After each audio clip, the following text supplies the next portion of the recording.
Hey, how you doing? Eric Kate sitting I'm good. Brad Grimes. I think I'm smelling some gas in my yard out here. All right, and what area are you smelling in? Over here in this area, the meter's on that side over there. Okay, what we're gonna do is we're gonna check the meter and make sure there's not a leak there.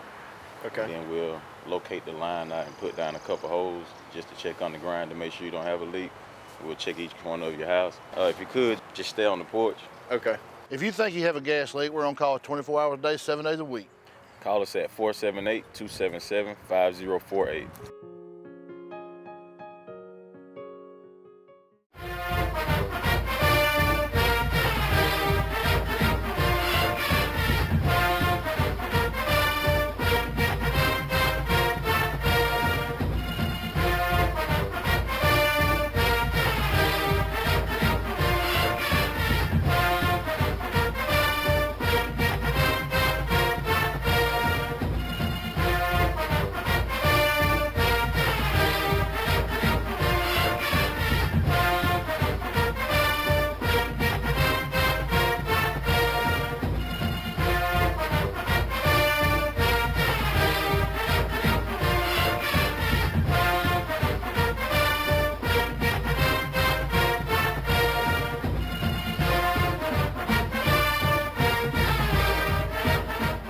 Hello, football fans. Welcome to this week's Trinity Head Coaches Football Show. I'm Michael Maffitt, your host. I'm here with Coach Jimmy Fields here at the Crusaders. And Coach, last Friday night, was the last scrimmage of the year. It was what I would call the most game-like scrimmage. In the previous scrimmage, you've kind of had set plays, but this one was more like what you were going to see in a game-like situation. Again, we played Southland, so I'm going to turn it over to you and let you talk about what exactly you saw out of these young men. Well, we were able, it was more game-like.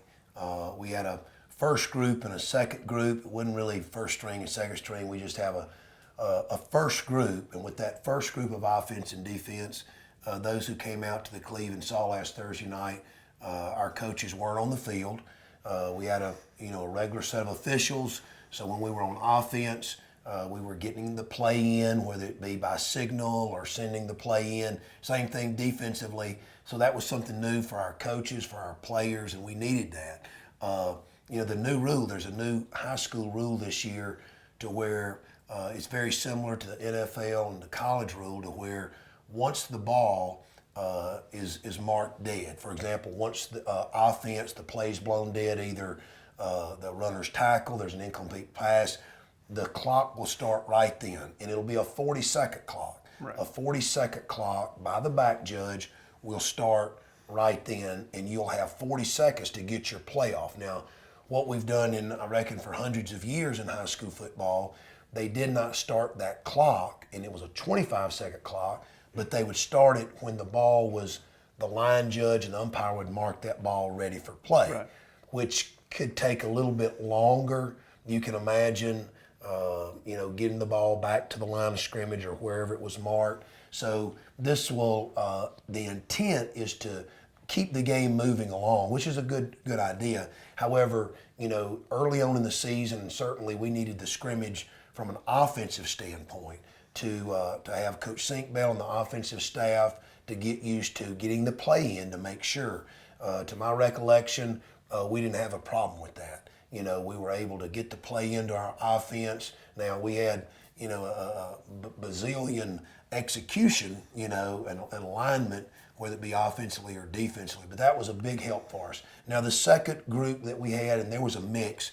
There was some, ninth graders in that second group. There was some older kids that was going to play, a lot or some on Friday night that was part of that second group. The coaches were on the field, both offensively and defensively with that group. So what we did, the first and third quarter was our first group of offense and defense. Coaches were off the field. And then second and fourth quarter was that second group in there. So it was a productive night. Also, Michael, we were able to get the kicking game, but, no live kicking. But it was good just to have the kickers, nothing less under the, in this case, Thursday night lights, actually have to go out there and perform kicking, whether it be snapping, holding, and punting, place kicking, all that, while everybody's watching, not just your teammates and coaches, but the stands and everybody. So, and of our place kickers, two of the 3 we have are ninth graders. So I thought that was real big to go ahead and put them on that center stage for kickoffs and extra point field goals. Right. To go back to the 40-second clock just a little bit, one of my business partners is actually a referee, and he said that is going to be the biggest change, the 40-second clock. So hopefully we use this show as a lot of information. I know we talk about Trinity specifically, but I think there's going to be a learning curve, Coach, for the fans as well, because I think there will be some penalties thrown early on, and there'll be a lot of confusion in the stands. I say that because most of these high school stadiums don't have those clocks yet. So I think as the season moves on, maybe not entirely this year, but as the years go on, you'll see that clock put in so the fans will have something else to look at in terms of the clock. But with all that said, that 40-second clock is a tool as well. You get down at the end of the game and you have the opportunity to run out the clock. Now it becomes much more systemic visual where you can see what you've got, the other team. So, they say a rule works for you, a rule works against you. This is a classic case of that clock moving the game on. But in the beginning, fans, I'm going to say this again, there's going to be a lot of confusion on that because you're not going to be able to see that clock. Yeah, I can see at the end of the ball game it's going to be learning and making sure for years as high school coaches, if we're fortunate enough to have that lead, late in the fourth quarter, we're used to counting down 25 seconds from the time they mark the ball ready for play, and then with about maybe 4 or 5 second leeway, allow our quarterback to snap the ball. Whereas we're going to have to be, on our heels to where that 40-second clock begins to where when the last or the previous play ended. Right. So we have to begin to count off that 40 seconds. So, and a lot, we're fortunate here. We're going to be able to get some 40-second clock, looking to get that from Electromech scoreboard here at the Cleve, and that's going to be a great addition to the atmosphere and just, helping teams and coaches alike, adapt to that new rule. Absolutely. Any takeaways from this past scrimmage? The good, the bad, the ugly, like the old movie. I think, obviously we still have kids learning, not just, 9th and 10th graders learning, but we've got seniors, I think one of the funny things about high school football, you'll get a senior talk about, well, I've played receiver my whole life, or I've done this way my whole life. And you're talking a 17-year-old, young man, small, Michael. So, they're still learning. Yes, they, we're very thankful for their experience, in high school football. But they're still adaptive. They're still learning. They're still making adjustments. And then, of course, the younger kids, these scrimmage games and these practices with other teams are invaluable. They get to see their mistakes, and we've already had several sessions with them in film.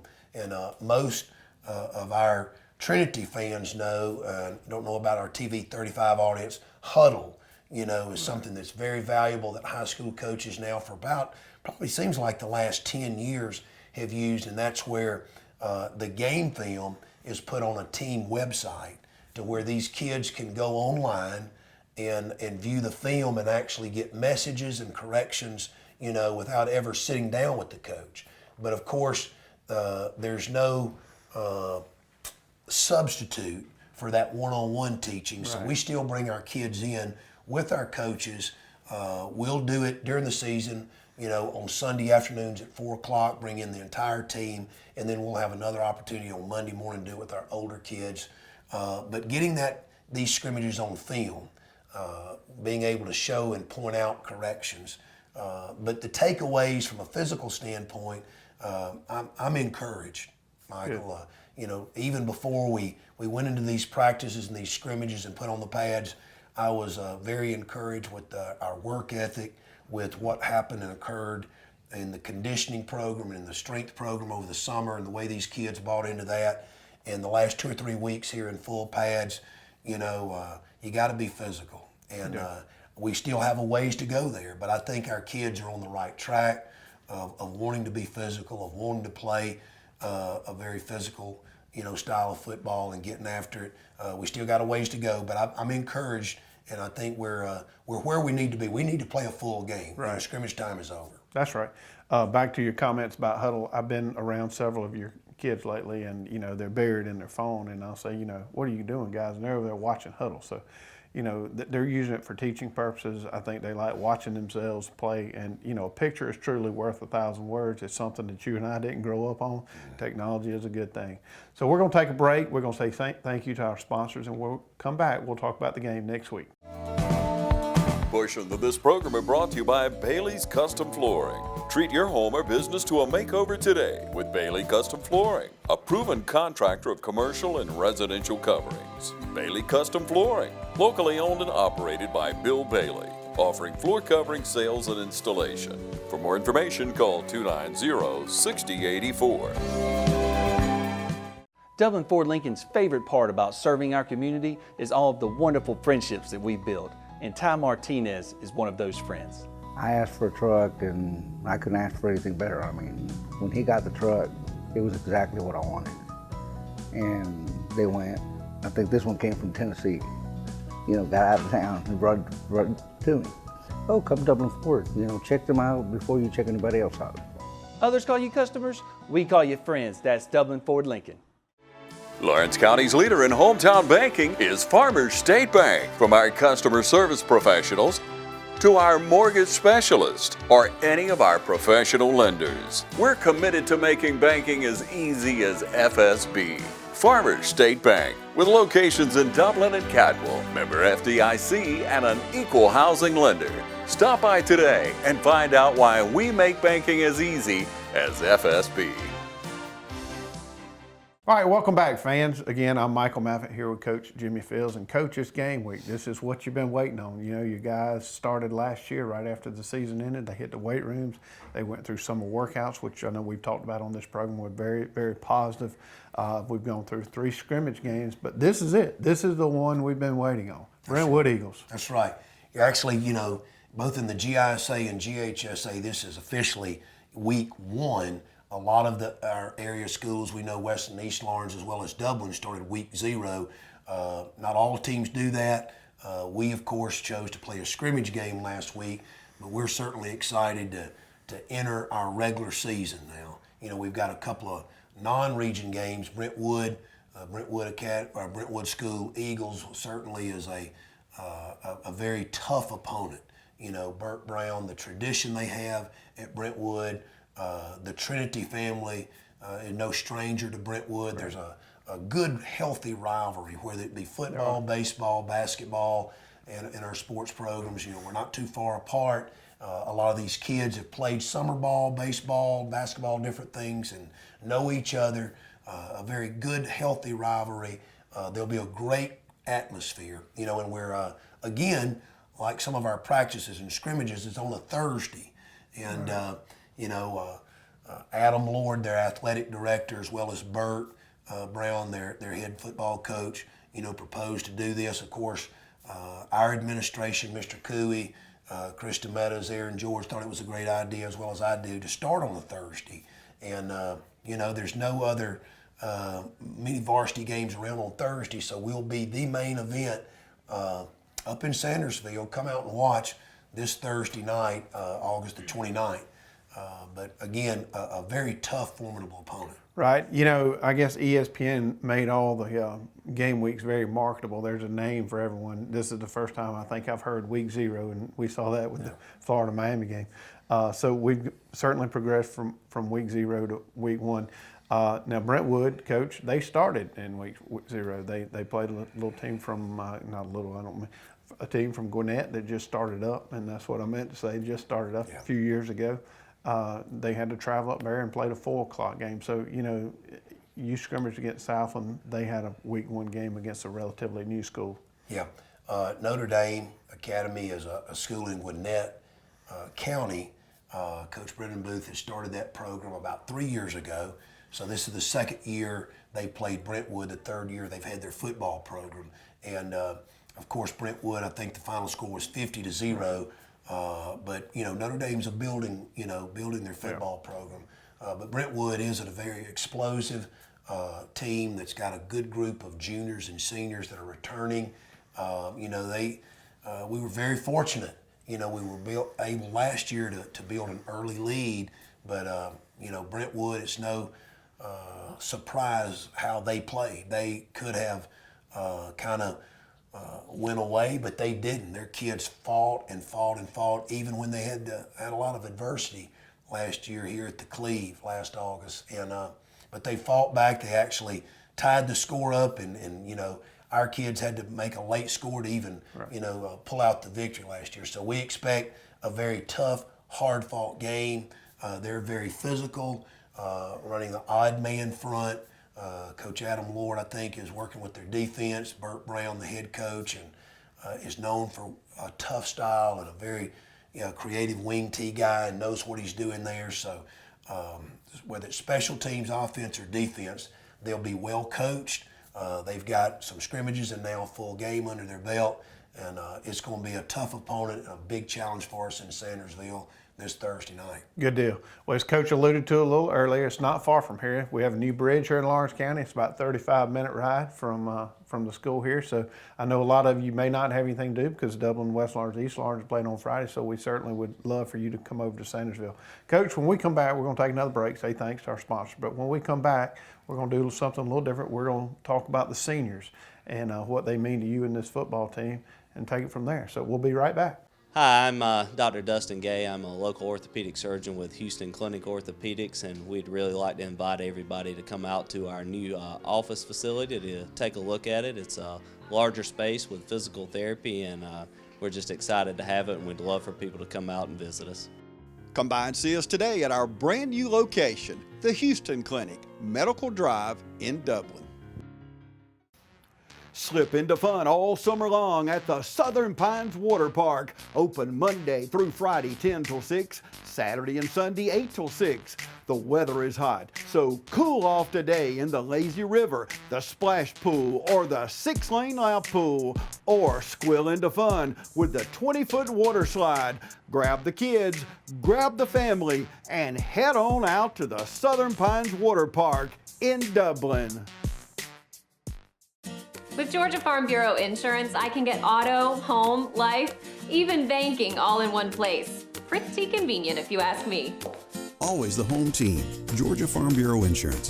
Visit us online at gfbinsurance.com. All right, welcome back. Coach, each and every year we highlight the seniors. Now, a little later in the year, and fans at home, this is what I would encourage you to do. Typically in our off week, we focus each senior. We bring them in here, let them tell us a little bit about themselves. Most of them are a little bit embarrassed. Some of them don't like to talk on camera, but there's typically one that's always the life of the party. But we're going to do something different as we start the football season. We're going to let their coach talk about them, which will be a different perspective.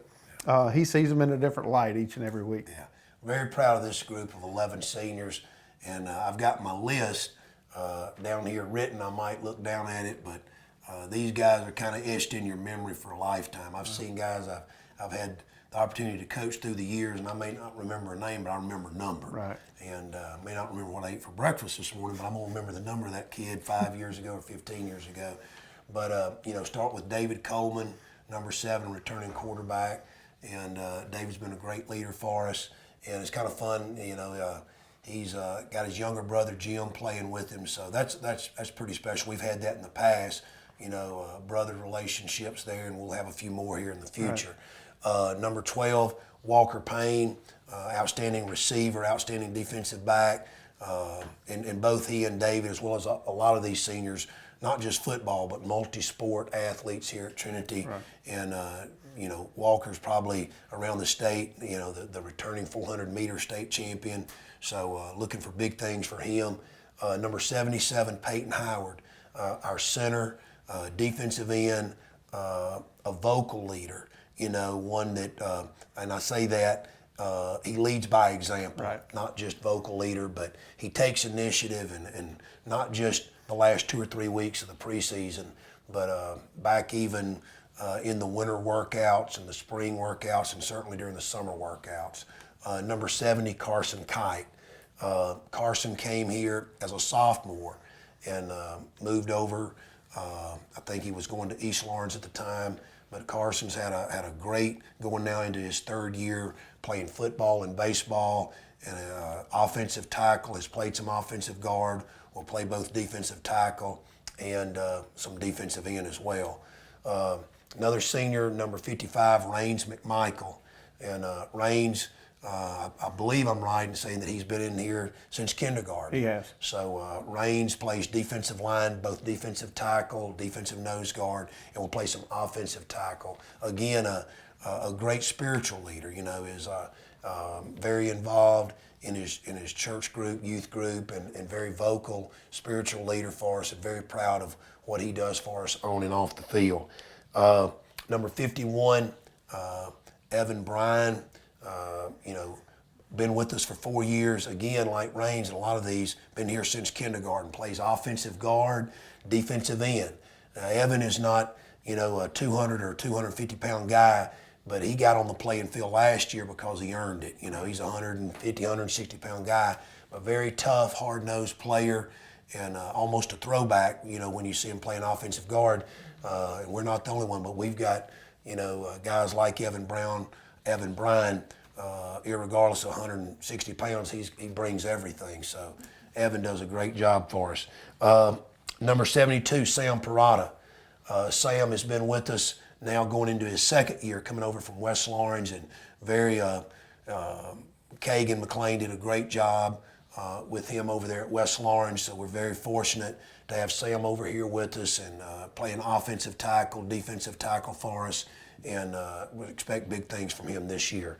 Number 56, Joe Cook. Joe Cook's been here, I believe, since 8th grade. He and his family moved in, and Joe has played offensive tackle, defensive tackle for us. And Joe, it just continues to improve. He continues to improve week in and week out, and looking for great things from Joe Cook. A guy who's been here a long time, I believe since kindergarten, I'm not sure. Been a good player for us, number 27, Carson Hall. Right. Carson has played about everything. He has. You ask him to play cornerback, he plays cornerback, running back, receiver, defensive end, now outside linebacker. So right now he's playing outside linebacker, fullback for us. We'll still use him at tight end some. We'll still use him at defensive end, maybe even defensive back at times. A great kid, got a great work ethic, very talented kid, and looking for a real big year out of Carson Hall. Number 15, Scott Anderson. Scott Anderson, this is his second year to play football here at Trinity, also a new student. I believe he came a couple of years ago. And Scott just has outstanding work ethic. I'm so proud of him, and coaches will understand this. I foresee Scott the kind of guy 5-10 years from now, if I'm fortunate enough that he puts me on a reference, I just say hire the guy. The guy is dependable, he's loyal, he's a great worker, and I think the world of Scott Anderson. And he's on some special teams for us right now. He's playing offensive guard and defensive end, but Scott's invaluable. He just does a great job leading by example. Number 28, Justin Malone, came over to Trinity last year, played baseball, had an outstanding spring last year. With Coach Sanders, Coach Grooms in the baseball program, and hadn't played football in a while. Came out this summer, and from the first time he was in the weight room, we knew he had a chance, just being willing to work, being willing to be a part of the strength and conditioning program. It was just pretty gruesome, especially if you hadn't been accustomed to it. Right. And he fell right in there. He's playing defensive back and wide receiver. Very proud of him. Again, just because they're seniors, they're still growing and maturing as football players, but more importantly as young men. But Justin is developing, looking for big things for him. So that's our 11 seniors. And, I'm just proud as a peacock of all 11 of them. Right. And, I think all of them lead in their way. There's one, it's hard to pick out one. Or even a group. I think each one is unique in their gifts and abilities. It's not necessarily, the starting quarterback or this right here, or this one's the starting linebacker or receiver. And, they kind of set the tone, of everybody on the team has a voice. Everybody on the team has a role. That's just not the coaches, preaching that. That's our seniors, right. Preaching that and living that to make sure our underclassmen understand that everybody on this team has a role and responsibility. So I'm so proud of our seniors. You know, so goes the leadership, so goes the locker room, and so goes the leadership of that senior bunch. And we've got an outstanding bunch. You do, and it's a testament to you and your staff. Last week we hosted Meet the Crusaders here at school, and what that is an opportunity for all the parents, all the fans to come out, meet all the Crusaders of all the fall sports, all the way from elementary on up to high school. So what I took away from that, I went home and I was talking to my 10th grader. You know, you had a group of seniors step up, grab the microphone, and quite frankly, sit in a room full of adults, which can be very intimidating, and deliver a great message. Several of those young men, it was very impactful, it was powerful to hear those young men talk to a group of adults the way they did. So you and your staff ought to be mighty proud of that. Well, I'm anxious for when TV 35 has our seniors on. I think, you know, they sell our program, they sell the school, they sell really what God's doing at our school, whether it be academics, whether it be athletics, our football program. You know, our kids are proof. You know, they have their flaws. We get upset with them as teachers and coaches. They might not line up the right way. They might miss a play, but just real proud of what God's doing in their life. And like we know, whether it be in the classroom or on the football field, we're most excited of what these young men are going to grow into as men of God 10, 15, 20 years on down the road. Right. I want to say thank you to you. You take time out of your schedule each and every week to come do this show for us. So I want to say thank you. I want to thank, just as you said, TV 35 for what they mean to this community. I say it each and every week. You're going to get tired of me saying it, but get out and support these kids. You know, whether it be the Crusaders, the Falcons, the Irish, or the Raiders, get out and support these young men. Coach, that's going to do it for this week. We'll come back next week when we'll have the highlight from this past week, or this week's game at Brentwood. Thanks.